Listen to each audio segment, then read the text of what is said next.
হয়ে গেছে সব পাঁপড় ভাজা।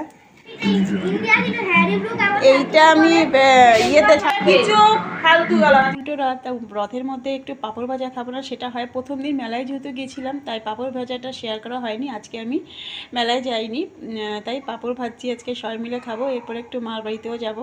আমি পাঁপড় ভাজছি। আহিল যেহেতু সাবু পাঁপড়টা পছন্দ করে না, ও এই পাঁপড়টা ভালোবাসে, তাই আহিলের জন্য এই পাঁপড়টা ভাজছি। সাবু পাঁপড় চেপে না ধরলে পরে সাইড দিয়ে বেঁকে যায়।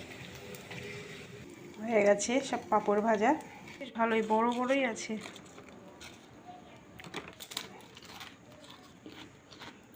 আমি আজকে পাঁপড় ভাজা খাচ্ছি।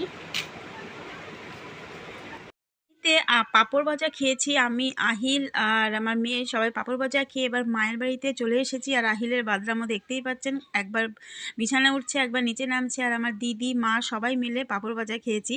দিন